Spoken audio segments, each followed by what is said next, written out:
All right, guys, welcome back to the Everything College Football Podcast. Today I'll be breaking down my college football playoff predictions along with the NY6 Bowls. This year's playoff will be played on December 31st. Cotton Bowl and Orange Bowl get the nod this year to host the playoffs. Typically year after year, I like to pick, my third or fourth seed as a bit of a sleeper team. But this year I think it's pretty clear cut on who the four will be, and it's just going to be these guys against the field, really. Kicking things off, no shock, number one Alabama. These guys lose their big three on offense, but I think they're going to be low to fees. Bryce Young, former number one recruit, we know how talented he is. If you don't, elite athlete. He has above average arm strength at the moment in time. Impressive intangibles too. He goes through his reads, possesses great pocket presence. He can also improvise when things break down. Just looking at the high school tape, this is what really stands out. I think Young, he should fit nicely. It's a quick strike offense. I think he's going to provide a similar but amplified impact to that of Jalen Hurts in 2016. They're going to try to get him as comfortable as they can early in the season. They play at Florida week 3, so a big test for him. But they're going to do things to get him comfortable. Ohio State, who we're going to mention later, they also have a freshman quarterback. I think both those guys, they're not going to unleash him early, but towards the end of the season, they should really start to shine. It's not just Bryce Young, though. Brian Robinson at running back, reliable number 2 over the past few seasons. I think he's also going to shine. He's now in a starting role, shifty in the open field, runs behind his shoulder pads. He fights for extra yardage in the trenches. I really love Brian Robinson. I'm very glad he came back for his senior year. He's going to be one of the top backs in all of college football. They're also really deep at running back. Jace McClellan, Trey Sanders. The Tide probably have the best running back room in FBS, so they're going to have plenty of bodies to throw out there. It's not going to get any easier, even with the third-string running back. It's going to be tough on defenses. The biggest concern of Alabama's offense, though, is wide receiver. But it's really not a concern for me. John Mechie last year, he stepped up. He was the big streaky receiver, opened things up once Jalen Waddle was gone for Devontae Smith, and they had separation for days. Mechie's going to thrive in the number 1 role. Jaleel Billingsley at tight end, he's kind of a receiver himself, though. Big body guy, very athletic. He can line up out wide and make plays. Those are the only 2 proven commodities, though. Ajayi Hall and Ja'Cory Brooks. They're 2 guys I think really going to stand out this year. It's a youthful but talented core of pass catchers. It's not really that big of a concern, with what they have. There's no reason to expect Alabama to lose games just because of inexperience at wide receiver. Their offensive line, they lose 3 to 4 starters, but it's incredibly stout still. Evan Neal's moved the left tackle, places Alex Leatherwood. He's among the best players in college football. Chris Owens at center, he's a familiar ally in the trenches. He filled in for Landon Dickerson towards the end of the year when he went down with an injury. I thought he played very well. They're also stout at guard, too. Cohen, Brown, Emil, whoever they throw out at guard, they're going to be just fine. And then battle for the right tackle spot is between 2 of the top 5 overall recruits in last year's class. 2021 class, rather, J.C. Latham and Tommy Brockmeyer. I currently have Latham, who's a bit more polished in pass protection in that spot, but, you really can't go wrong. I think these guys are incredibly stout up front and all together on offense. Alabama's defense, this is going to be the biggest reason why I'm just so high on the Tide this year. I don't expect them to fall off at all because of these guys. I think it's going to be a vintage Alabama defense. Pete Golding has a lot of very stout, all 3 facets of the defense. They're just dominant. Their rush defense hasn't been as great over the past couple of years, but it hasn't been bad. It's not as dominant as it was in the early 2010s, but these guys are still really incredible. I think we're going to see them get back to that this year. Defensive tackle, Fedarian Mathis, he leads the way. Complete gap clogger on the interior. He can also play on the outside of this 3-4 defense, but I think we'll see a strong rotation this fall. LeBron Ray, DJ Dale, just a lot of young talent. I think you're going to see a lot of guys get in there. Moving to linebacker, though, I don't think you're going to find a better 4-man group in college football. They got premier pass rushers, guys who can play in coverage. Will Anderson, Chris Allen, Christian Harris, Henry Tioto comes over from Tennessee. These guys are just absolutely loaded. And they were incredibly young last year, too. Sophomores making plays like that in pass rush. What was it? I think 23.5 tackles for loss combined between Anderson and Allen off the edge. These guys are just phenomenal. They're all-American candidates all around. And then behind them, though, nation's top secondary in my estimation. Josh Jobe, he's a freaking press. He's going to take over the number 1 corner role for Patrick Surtain, who departs. This guy's a freaking press himself. He's also an asset against the run. He hasn't allowed a single completion of 20-plus yards last year. He also had 11 pass breakups. Josh Jobe, I think he's probably going to be the Jim Thorpe Award winner. Malachi Moore, he was the nation's top slot corner last season. I think he's going to be back in that role. But you're probably going to see him a lot at cornerback 2 or safety. You know, Minka Fitzpatrick during his tenure, he moved back to safety. He did a little bit of everything. Moore, he's so talented, he's so good for being a freshman last year. He can really do anything for this defense. Daniel Wright, Jordan Battle, Brian Branch as a freshman last year, 9 plays on the ball. They're just incredibly deep in the secondary. Also added Kool-Aid McKinstry, 5-star recruit, DeMarco Helms as well as safety. These guys are just absolutely loaded. Love this defense for Alabama. Moving next, the number 4 seed, or number 2 seed rather, we'll focus on Oklahoma Sooners. I really love Oklahoma. I was ready to name them my number 1 team after last year's end. Yeah, I think they won 7 in a row after starting 1-2. Rattler really turned it on. So did the running game. They go back to square one with the running game though. Ramondre Stevenson is gone, but Kennedy Brooks is back. He did not play last year.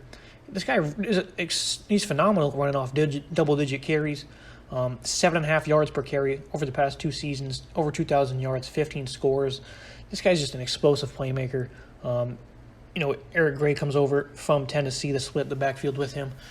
I love this backfield. Oklahoma, they're going to want to get back to running the ball the way they're accustomed to. When Jalen Hurts was there, I think they ran for over 250 a game. They struggled to run the ball last year. Early in the year, Stevenson came back, provided a big stalwart, but that's a part of their offense that makes them so good if they're efficient on the ground. Because Spencer Rattler's at quarterback. What he's going to do. He himself struggled early in his first season. 5 of his 7 interceptions came within the first 4 games. He only had 2 over the final 7. Rattler is probably the most talented quarterback Lincoln Riley has ever had in Norman, with elite arm talent, impressive mobility, just a knack for making plays outside the pocket. Once he gets more comfortable inside the pocket this year, he's going to take a massive jump. And, he wasn't that great in the pocket last year, and he still had 3,000 yards, nearly 30 touchdowns. So Spencer Rattler, love this kid as a talent, as a young man as well. I think he's going to have a big-time season. The hype is definitely deserved. These guys are making plays downfield all year long. Marvin Mims, he led the team in yards and touchdowns last season as a freshman, tied for Theo Weiss with receptions. These guys were incredibly young at receiver last year, along with Rattler, who was a redshirt freshman. These guys are incredibly talented. Jaden Hazelwood, former top-ranked recruit, missed a majority of last season, had a bit of a workload. He had a small workload, but he showcased his great ball skills, premier route running, the abilities he has. These guys are just incredibly deep. It keeps getting better, though. Mike Woods, he was a big hitter himself, transfers over from Arkansas, averaged nearly 20 yards per catch on 32 reps last year. And then Mario Williams, he was a top 50 recruit. He's a bit of a smaller guy, 5'11", under 180, twitchy athlete, aggressive after the catch, good lateral quickness. They're going to find this guy a role. I think he's going to be in the slot this season. Just so many assets in their receiving core. Austin Stogner at tight end, another one. He had 26 grabs for over 400 yards last season. The biggest question mark of Oklahoma, though, their defense. It's always been the biggest knock on them. In the 5 playoff games they've played, they've given up almost 50 points per game if you combine all the averages together through those games. So, this is going to be the make or break for them if they make the playoffs. They've gotten significantly better, though, on this side of the ball. I think this is the best defense they have ever had at Oklahoma under Lincoln Riley. Alex Grinch, phenomenal coordinator. They have plenty of work to do, but I think that these guys are ready to shine. The rush defense was highly impressive throughout the season. They got gashed up a bit by Texas and Iowa State. They allowed over 150 yards once on the ground after that. It was a blowout win over Florida. Despite the loss of Ronnie Perkins, this defensive front is arguably the best OU has had in a long time. Perion Winfrey came from the JUCO ranks, strong, powerful rusher. Great balance, his leverage in the run game. Just a phenomenal player for how young he was. Guy came over from JUCO, year or 2. He should just shine, a potential first-team All-American candidate. Isaiah Thomas off the edge. He was a big-time performer for the Sooners. When Perkins was gone, he had 13 tackles for loss and 8.5 sacks in 11 games. He was so good for them when Perkins was out. Was he suspended for the first 4 or 6 games? So when he was gone, Isaiah Thomas stepped up. Off the other side, Nick Bonito. He's probably the nation's best edge rusher. And for good reason. 10.5 tackles for loss, 8 sacks. He had the top pass rushing grade according to Pro Football Focus. This guy is just phenomenal, very bendy, very athletic. He's not really an asset in coverage at the moment, but he has the skills to potentially grow in that area of the game. Depth is very ideal, though. I think LaRon Stokes, Jalen Redmond, these guys are veterans. Redmond was in a backup role last year, and he had 11 tackles for loss. I love these guys. I love these guys all around up front. And then they also added one of the top defensive end recruits, Clayton Smith. So they have a lot to work with.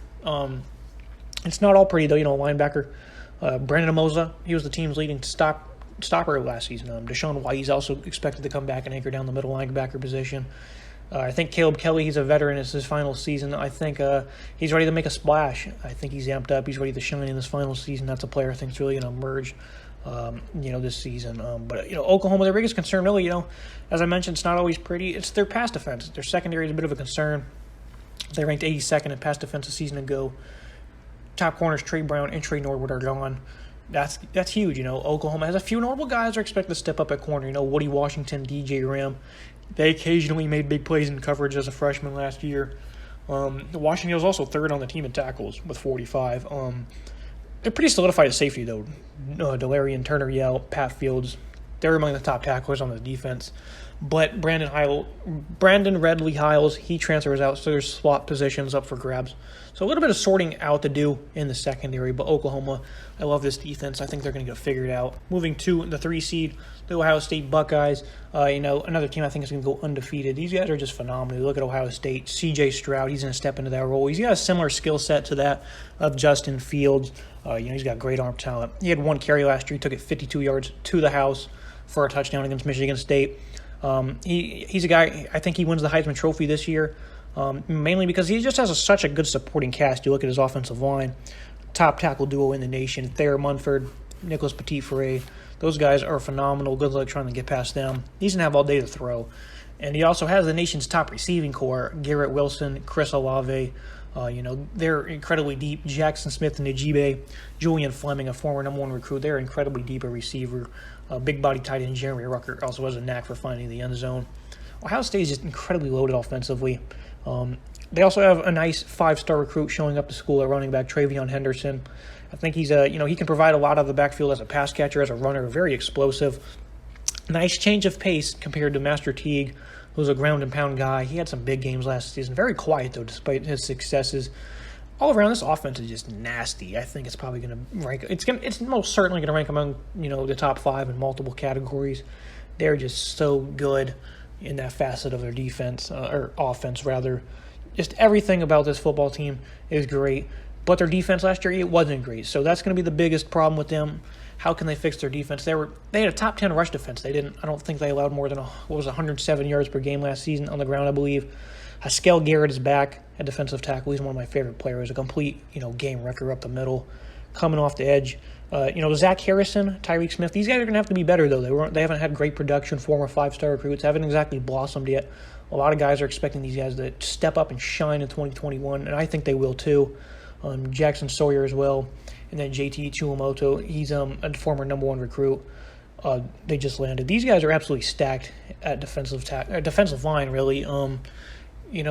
Their linebacking core, though, has some concerns, as does their secondary. They're going to have to – whoever gets the nod at safety, Josh Proctor, Marcus Hooker, whoever gets it, that back safety is going to have to play phenomenal. Last year, that was their weakness, the back-end safety, a lot of miscommunication, a lot of plays given up. Sean Wade was also a liability in the slot. Outside corners weren't great. I believe they had one of the bottom-ranked pass defenses in all of college football. They're just not very good whatsoever. Personnel was a problem, too. They had, linebackers matched up with Devontae Smith in the national title game. That shouldn't be a problem this year. They pulled in 3 or 4 guys ranked in the top 100 in the secondary in defensive back in this year's class. So I really like what Ohio State's doing. They're going to reload. It happens from time to time where depth is a concern. It's not going to be this year. Ryan Watts is a guy I expect to step up. Sedman Banks as well. And at linebacker, I really don't know what they're going to do. They replaced a handful of guys. Guys like Cody Simon, Trejaj Mitchell, Dallas Gant, they're going to really have to step up at linebacker. They're veterans, but they don't have a lot of playing time. They don't have a lot of experience. I think Craig Young, he's a very athletic guy, hard hitter. So they have some guys I really like. Young and Mitchell specifically stand out to me. So I think they're going to be okay at linebacker, but, this entire defense is kind of reloading. The only really proven aspect of their defense, though, is their defensive front. They're going to be elite, and that's going to set the tone for the rest of this defense to step up. So I think Ohio State, as the 3 seed, it's really just who can win the most. I have all these teams undefeated, but it's who can win the best, I guess, the most impressive. It's not going to be easy to figure out the seeding if all these teams are undefeated. That moves us to our fourth team, Clemson Tigers. Trevor Lawrence, he's gone, but the QB of the future is already in place. DJ Ungole, top-ranked pro-style QB in the class of 2020. He's shining his 2 starts a season ago. Good poise, good ability to make throws downfield. Made great throws across the middle, had confidence with his big arm. He was just a star. He went on the road against Notre Dame, had almost 450 yards almost in South Bend. They were down in the second half of that game on the road in his second career start. He let them back. Threw a strike to begin overtime to set him up for a touchdown. This kid can ball. I don't think anything's really going to faze him. Can't wait to see what he does with a full season. His supporting cast, though, they lose Travis Etienne, but they're going to be just fine. Lynn J. Dixon is a speedster. He's been in the program for many years. Much like Ohio State, a veteran running back will be sharing the snaps, the carries, with a 5-star recruit who's very good. Will Shipley, top-ranked all-purpose back in the class of 2021. He's very crucial for this offense. I think what he can do as a pass catcher, as a runner, he's going to be very leaned on. A lot of people are very excited to see him and Henderson, what they can do. They play for 2 of the top teams in the country, so they're certainly going to be thrust into action. The chemistry is going to have to be built with receivers, though. It's a talented group, though. Justin Ross, he comes back after the spine injury that could have potentially retired him. He's a phenomenal player. People forget how good he is. He's back. E.J. Williams, these guys were teammates. Ross and Williams were, Phoenix City High School teammates. Joseph Nagata, he's a guy who's going to step up in the starting lineup. The top returning production actually comes from the tight end, though, Braden Galloway. So, it reasserts how this group is kind of thin, and they need some extensive work together. Dakari and Bayou Collins, Troy Stiletto. There's some freshmen to watch to keep an eye on. I think they're going to find impactful playing time in the rotation because these guys are looking for playmakers to step up for DJ Ungole. I think they have probably more of a concern than Alabama does a receiver just because they don't really have much work together. Both teams have that concern. Just more. I don't know what I'm really trying to say here, other than both teams have a lot of work to do with the receivers, but they're both come year end. They're going to be just booming, I think, offensively. So Clemson's biggest concern, though, is the offensive line, mainly on the interior. Matt Brockhorst is back, but they don't have a lot of proven talent there. They've never exactly had an elite offensive line in Dabo Sweeney's tenure. They've always been really good, though, but never elite. Jackson Carman's going to left tackle. They'll have to replace him. But I think Clemson's offensive line, they're going to be fine, but they play Georgia week 1. I think they could get bullied on the interior. You're going to learn a lot, though. I could be wrong. They could play very well. I don't think it's going to hold them back, though, but it's one of the weaknesses that a lot of people have noticed, and one I certainly noticed as well. Moving to this defense, though, much like Alabama, these guys are just stout defensively. They returned 92% of its production from a year ago, third in all of FBS. That's kind of bad news bears for the rest of college football, in my opinion. Clemson's absolutely stacked on the defensive front. They have an opportunity to be a historic unit. Defensive tackle Brian Bresee was the top-ranked recruit in the class of 2020. Miles Murphy, his fellow 5-star counterpart, had the most impact, though, last year. Almost 12 tackles for loss, 4.5 sacks. He also had 3 forced fumbles. This guy's just a playmaker. For how young these guys are, and for them to have the impact they did last season, as they continue to develop, it's going to be scary for all of college football. Tyler Davis, one of the top defensive tackles, very quiet, but he's very impactful for this defense. And, more 5 stars. KJ Henry, Xavier Thomas, highly impressive group to work with. Depth will not be a concern. It's going to be a nice rotation. It's going to be interesting to see how they get all these guys on the field. But they're absolutely loaded.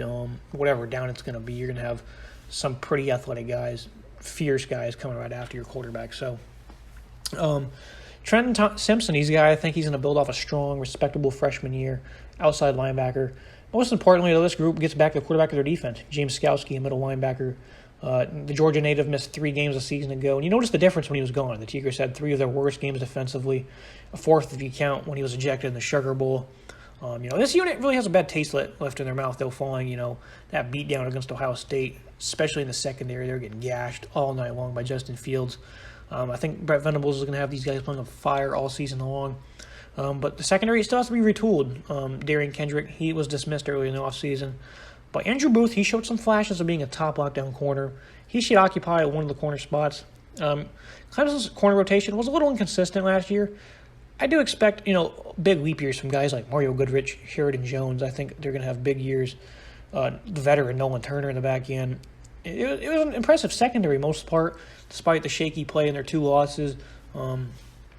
Clemson, I think their defense, again, I think they're going to be coming out with a fire, and that's not just in the front seven, but the secondary as well. As they're the ones who really just got beat up against Ohio State. It was a team loss, but the secondary really, really struggled. So that is my college football playoff.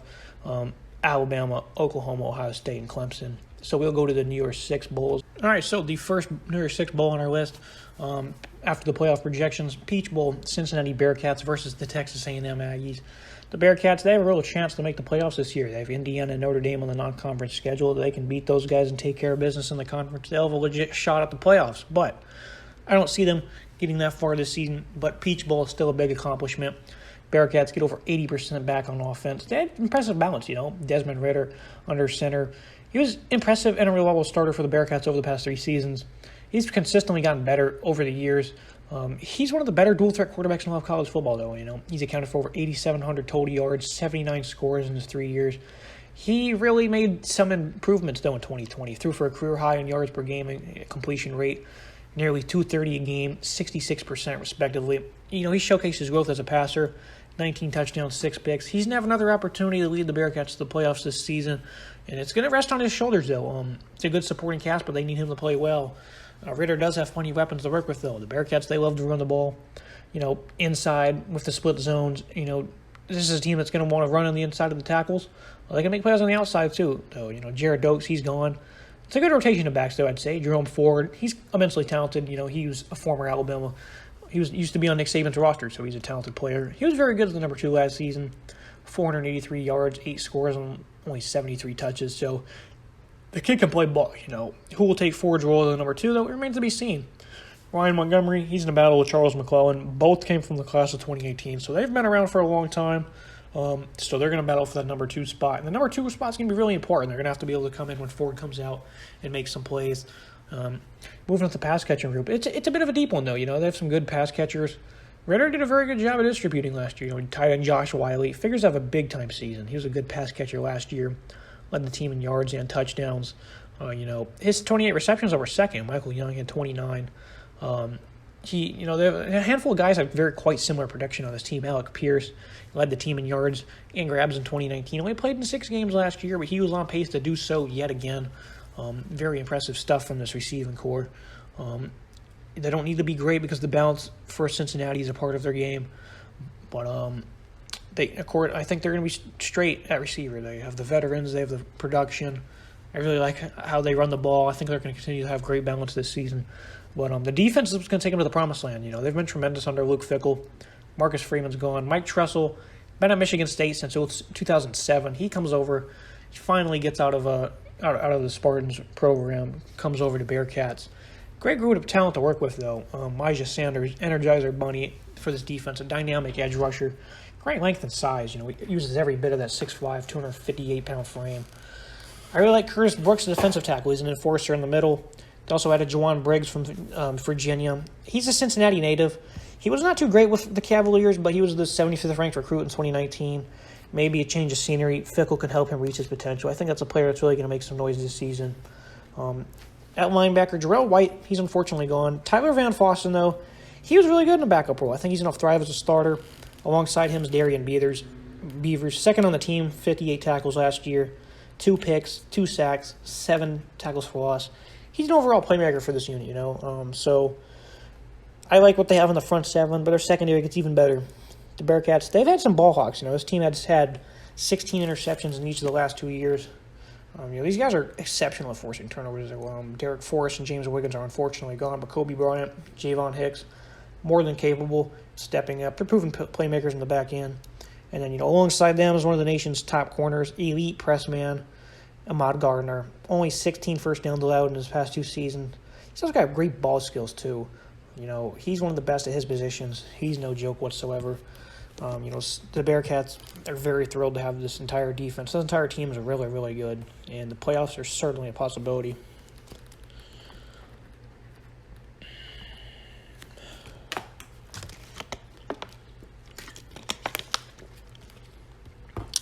As we mentioned, we have the Bearcats playing Texas A&M. Kellen Mond, he's gone. Haynes King, there's a lot to like about him. He steps up, dual threat guy, runs a 4.5, pretty above average arm strength, highly elusive. He's going to be a guy who shines outside the pocket. Much of his development will take place inside the tackles, though.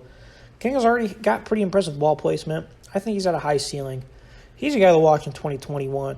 A&M, they're going to look to replicate a ground game that was among the nation's best at grinding guys down last year. Isaiah Spillers ran for nearly 1,000 yards, I should say, in back-to-back seasons, 19 touchdowns as well. He's in a split time with Devin Achane, and if you watched the Orange Bowl last year, you found out how good he is. He ripped off a long 70 to 80-yard run. Pretty impressive all of last year, 43 touches, 364 yards. They're pretty deep at running back. But we're going to find out what Jimbo Fisher's made of this year, though. They replaced 4 starters on the offensive line. It's going to be a challenge for the Aggies. They've recruited very well up front. Get back one of the nation's best linemen in Kenyon Green. So they have a nice building block to start with. Jameer Johnson comes over from Tennessee. He's going to get one of the starts at tackle. Luke Matthews, Layden Robinson, Aki Ojimbai.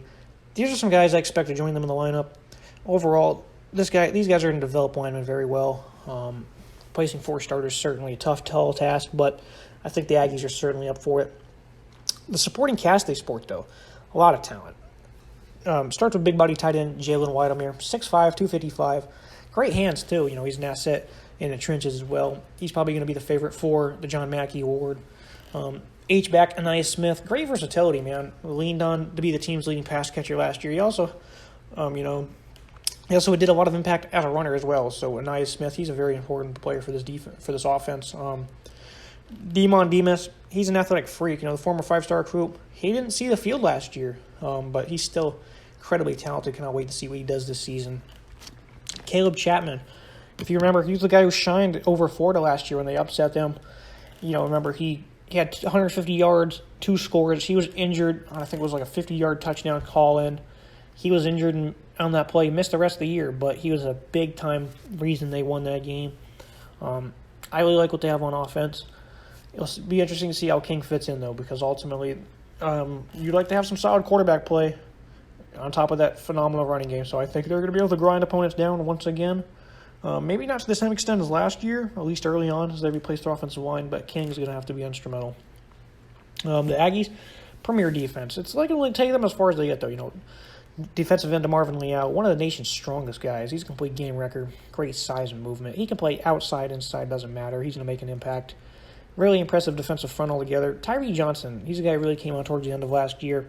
Michael Clemens as well. He was really strong early in the season until he got injured. He had 4 sacks in 5 games before he went down. And defensive tackle Jaden Peavy, another late bloomer. I think he's going to provide ample time in the lineup this fall. All around, very happy with what they have on the defensive front. Donnell Harris, another one of those guys. Very, very impressive stuff from the Aggies defensive line, that is. Buddy Johnson, gone at linebacker. Aaron Hansfield, he's back, though. He's second on the team in tackles. 7 tackles for loss, 3 sacks, 49 stops. He's a part of a front 6. They supported the nation's second-best run defense last season. Very tough to get anything past these guys.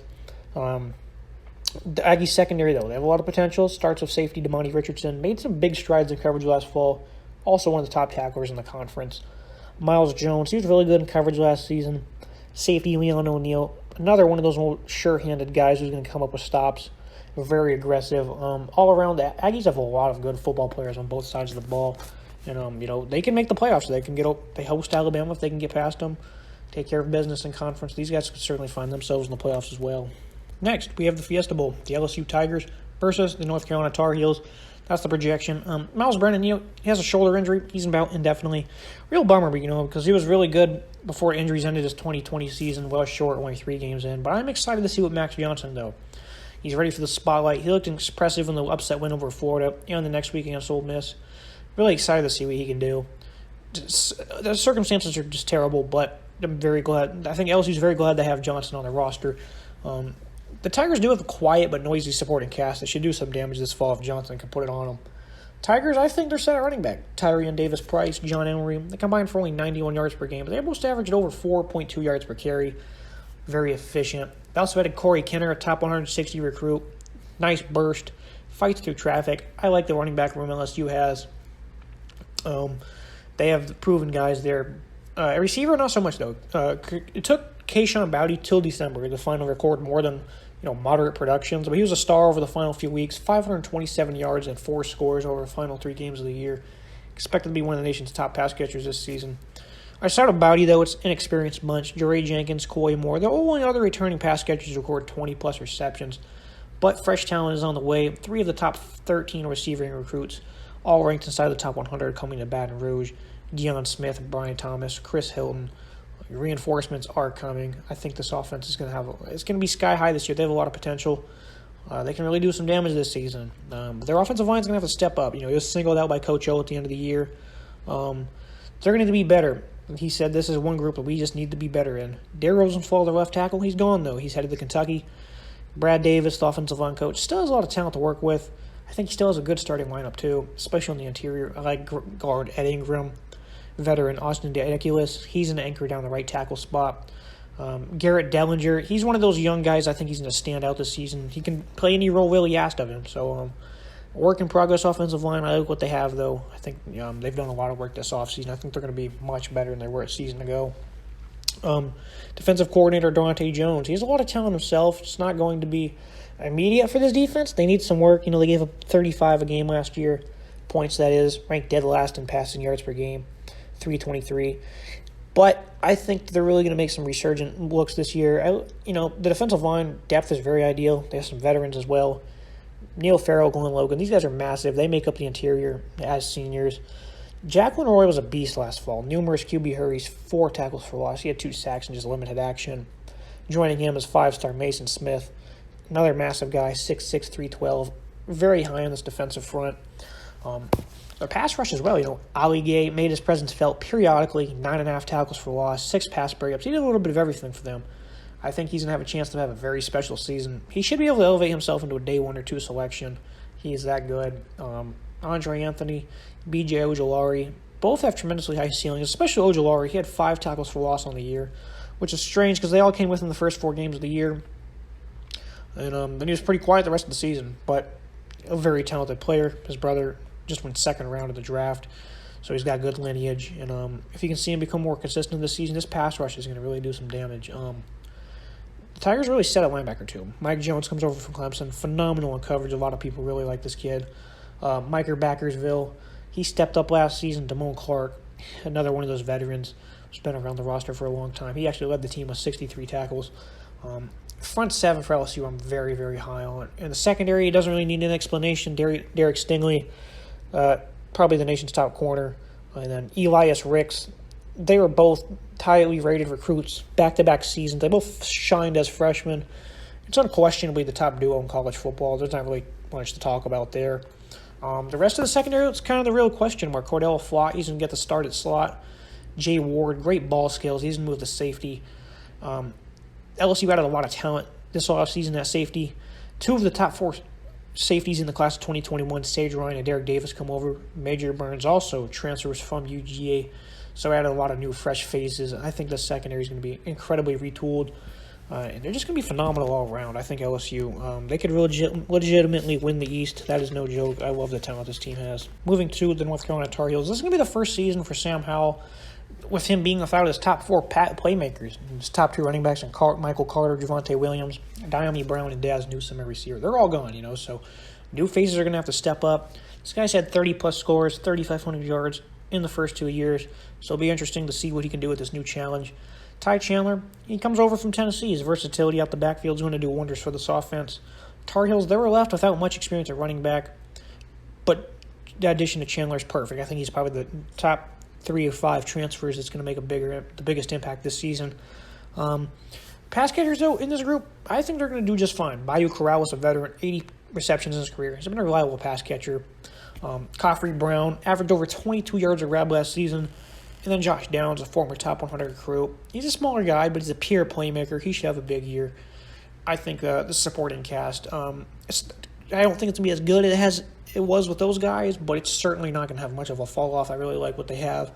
The return of Jordan Tucker at right tackle, also notable. The Tar Heels, they're going to look to improve their offensive line. Tucker is the start to do that. Overall, this offense is going to boom. Over 40 points per game, I think that's a guarantee. I think the defense, though, is ultimately going to decide how far the Tar Heels go. Chaz Surratt, handful of other players depart. They gave up 400-plus yards in 7 of 10 games last year. One of those was 392, so just right around that mark. And then an FCS opponent, so is the only two of them they didn't have 400 in. So these guys got grinded down at times. UNC allowed a 58% completion rate, which is fifth in the ACC, but they also ranked 87th in pass defense. So they're gonna have to be better in the secondary, which I think they will. And here's why. Tony Grimes, he was a lead at times. He was supposed to be in high school last year as a senior. He graduated early, came over, only allowed 8 completions on 23 targets. So this guy is only going to continue to grow into a phenomenal playmaker in the back end. Safety Trey Morrison, he's the lone veteran, though, joining him in the back end. But Storm Duck is a big breakout contender. Experience in the front seven, though, should help these guys out. I think linebacker Jeremiah Gemmel, Eugene Asante, these guys are going to be big. Asante, he played big in the Orange Bowl. He was very efficient as a starter in that game. Up front, you look at Tamon and Tamari Fox. They're going to be coming off the edge. Tamon, quite productive at UNC. 34.5 tackles for loss, 21.5 sacks in his career. I do anticipate this defense to get better, which it's going to have to if the Tar Heels are going to go 11-1. So that's the breakdown for UNC. This team has a lot of potential. I like their roster a little better. I like the roster they had last year much better. But they have a lot of good players coming in. Mac Brown's doing wonders with this program. So UNC, these guys are legitimate contenders in the ACC. Next up, we have the Rose Bowl. The Oregon Ducks versus the Wisconsin Badgers. The Ducks offense, they have a lot of upside despite the passing attack not being very effective last season. Tyler Shell, though, he transfers. Anthony Brown, he showed much better command under center last year. He'll be the starter. Ty Thompson is breathing on his neck, though. Top 50 recruit at quarterback. Dual threat guy. He's really impressive. Whoever gets the nod, though, they have a great supporting cast. Devon Williams, he transferred from USC, made a big impact last year as the leading. He led the team in yards, 286 on 15 grabs. Jalen Red, he's been a consistent contributor over the course of his career as well. 118 grabs, 1,200 yards, 14 scores. That's just a nice 1-2 punch to have, but it gets even better. Johnny Johnson, he took a bit of a backseat last year in terms of production, but people forget he was Justin Herbert's top pass catcher back in 2019. Johnson was big time down the stretch for Oregon. They're hoping he can regain that form. Micah Pittman, great lineage.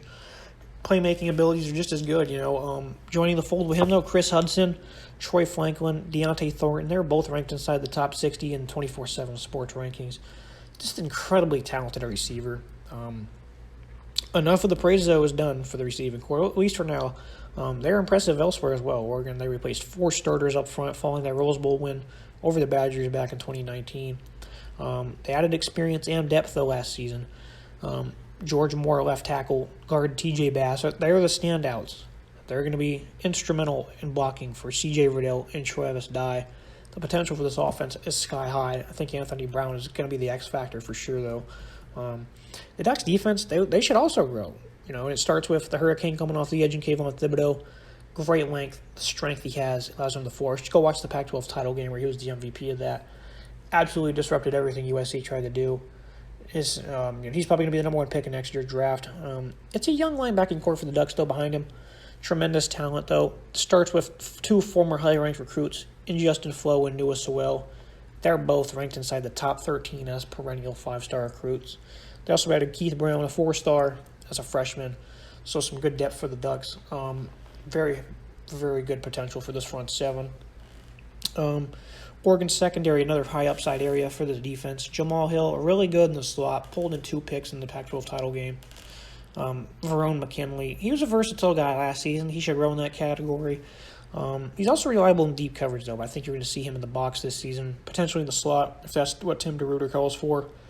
And then, capping off the back end, Michael Wright, one of the nation's top press man corners. Overall, Oregon is very, very good. This team can really make the playoffs. They have a big opportunity in week 2 against Ohio State. If they win that game, then look out for the Ducks to make the playoffs. The Badger offense, it really wasn't itself in 2020. Graham Mertz, at quarterback, struggled throughout the year. Rushing attack wasn't very effective. Mertz was elite in his first career start, though. 20 of 21 passing, 5 scores, almost 300 yards versus Illinois. That was pretty much it, though. He struggled immensely over the remainder of his freshman season. Completed just a little bit over, he completed over 60% only once over the next 6 games. The Badgers' offense as a whole wasn't very effective. He showcased his arm and his ability to make reads, though. He was able to drive the ball downfield when he has a clean pocket. A lot of potential for Mertz, but he's going to have to be better than he was last season. Running game as well, though, that's going to have to help him out for this offense to click. It was very staggered. They only churned out 164 yards per game. They looked their best when Jalen Berger was in the lineup. He ran for 87 yards, 93, and then 97, respectively, over the course of a 3-game stretch. He averaged nearly 6 yards per carry in those games. I like Jalen Berger. I think this offensive line, they're going to be resurgent as well. They weren't great last year, but I think they're going to get back right to it. These guys, they're elite in terms of talent and what they have. 6'7" Jack Nelson comes over, 104th ranked recruit. Logan Bruss, great pass protector. He's going to kick out the tackle. Nelson's going to join Josh Snelzer, a good pass blocker in his own right. Tyler Beach will round things out at left tackle. Overall, I think this is an A+ unit. A lot of big potential. Logan Brown, a guy who's going to be a future All-American. He's not even factoring into the starting lineup, so I think they can roll out some nice rotations. And they're going to figure it out, and they're going to be among the nation's best up front. The Badgers do have some good weapons for Merch to work with. And it's headlined by tight end Jake Ferguson. He led the Badgers in receiving last season. He's been very productive over his career. 6'5", 250-pounder. He's been a steady weapon. Veteran presence is a boost. Danny Davis, this guy's always had phenomenal hands. Put them on display as a freshman. He's been kind of inconsistent since, though. Davis's guys going to have to step up. When this offense starts developing, he's going to be one of those guys I anticipate stepping up big time. Kendrick Pryor, another one. Excited for him to be back on the field. Breakout pass catcher. Limited only 3 games last year, but he had 119 yards on 8 catches in those games. Again, the backbone for the Badgers, though, their defense. Nothing's going to be different in 2021 for Jim Leonard's group. They will be among the nation's elite. The Badgers stonewalled opponents all year long. Most yards allowed during the regular season being only 338 to Iowa. Wisconsin, they led the nation in rushing touchdowns allowed, only 2. 5th overall in yards per game allowed on the ground, 96 yards a game. Sam Hartman, he had over 400 yards on them in the bowl game, but he also high volume guy, had 50+ attempts. Wisconsin had 4 picks on him too, so they were doing everything they could, to stay in the game. I love this linebacking core. Jack Sanborn, he's been elite over the past few years. He's been the catalyst for such a strong unit. Leo Chanel and Nick Herbiger as well had breakout seasons. They're going to become household names in 21. Chanel, a great pass rusher.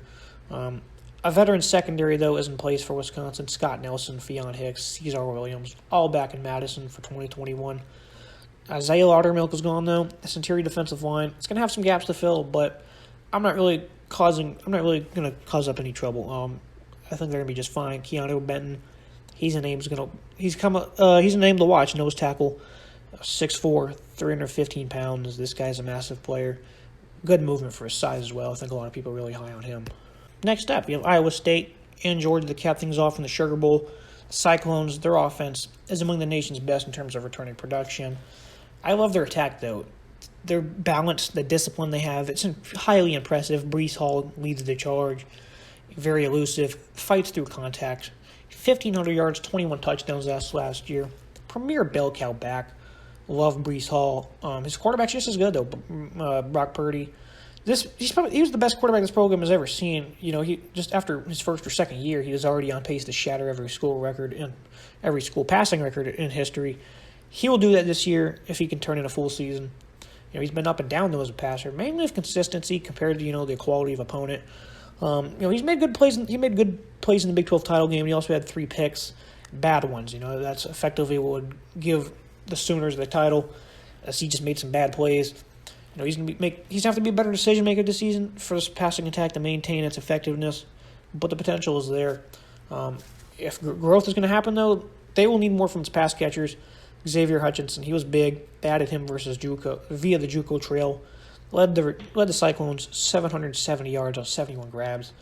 Frequently breaking tackles in the process. Very good player. Freshman Jalen Noel, though, I think he's the guy who's going to find some time.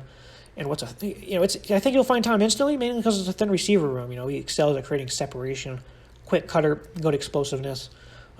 Really like Noel all around. There's not a lot of guys that you can really count on other than Hutchinson. But that's why these tight ends are so instrumental for this program. I love this duo. Charlie Kolar, former basketball standout. You can do anything asked of him.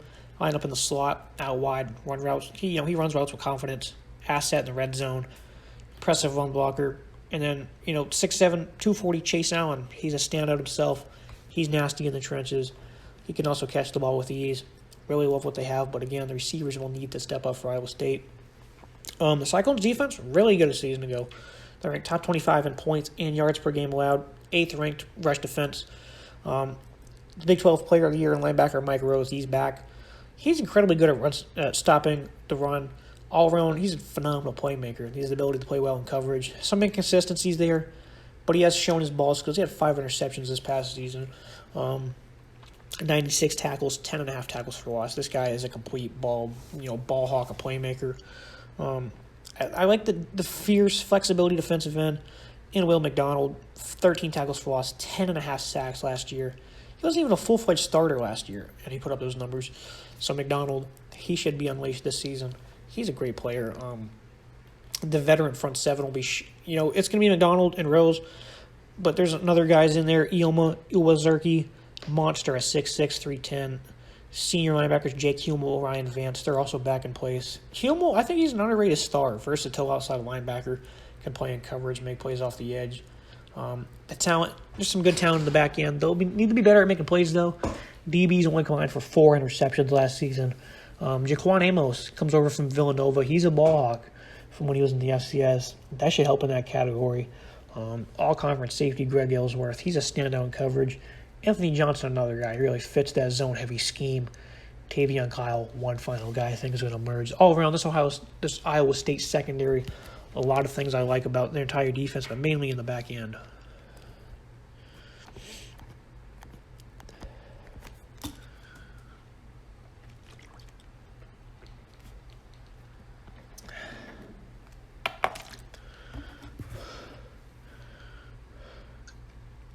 Yeah, and finally, we wrap things up with the Georgia Bulldogs. This offense looked completely different over the final 4 games of the season with Daniels under center. The USC transfer proved his pedigree. Threw for 1,200 yards, 12 scores, only 2 picks, an average of almost 308 a game. Daniels was able to stretch the field unlike any other quarterback we've seen under Kirby Smart. Those 4 games were an indication of how good this offense can be. They returned multiple starters for this season. Very deep at running back. They're in good hands with Zamir White. He's a bruiser in the backfield. He's also got great speed in the open field as well.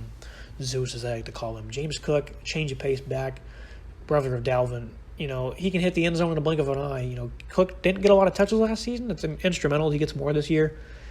He did work when he did, though. Averaged 8.7 yards per play on 67 touches. If UGA can stay healthy in the receiving core and at running back, these guys are going to really do some damage. But that's the biggest concern right now is they're not exactly healthy at receiver. George Pickens, he's one of the most talented pass catchers in college football. Never really got to unleash those abilities until JT took over. Could lead to a big year for the duo. Him and Karis Jackson were neck and neck in terms of production. Same amount of receptions, 1 yard separated them. Those guys are phenomenal. Jackson didn't have the same chemistry with JT as he did with Stenson Bennett, but he's proven he could be a playmaker, a chain mover, so that's a player to watch this season. I'm a big fan of Jermaine Burton, though. He stepped up, made plays at times for the Bulldogs. They have 2 highly talented tight ends in Darnell Washington and Eric Gilbert. But I think 4 out of the 5 names I just named they're questionable for Clemson, especially at tight end. They're doubtful to play. So we'll see what happens there. But come the end of the season, these guys are healthy. They're going to be putting up some numbers. Georgia has fielded the top-ranked rush defense each of the past 2 seasons. They get back a phenomenal duo, Jordan Davis and Devontae White on the interior. Davis, a complete bull rusher, a stud. Just wrecks things up front. It's laughable how good the Bulldogs front 7 is. Adam Anderson off the edge. He's going to emerge as the next star pass rusher. Getting back Nakobe Dean and Quay Walker is also massive in determining the success for this unit. Nakobe Dean, one of the top run stoppers in all of college football. Georgia's secondary, they have some big question marks. They lost 4 key players of last year's unit, but they're going to reload regardless. Lewis signed the only returner, ultra physical. He's back at safety. But the guys joining him, Tyke Smith, he was among the nation's top slot corners last season at West Virginia. Overall, very physical playmaker. He's going to elite things in this defense. He's also doubtful to play against Clemson. But guys like Dylan Green, Keely Ringo, highly recruited guys, incredibly talented. They're going to be thrust into action early in the season, but the addition of Clemson transfer Darian Kendrick should help alleviate any pressure off the young men. Come the end of the season, they're if they're healthy, this team is going to be phenomenal. They're so talented. So that's going to wrap things up here, guys. That is my playoff NY6 Bowl predictions. Leave your predictions in the comments. Leave a like, comment, subscribe. See you guys next time.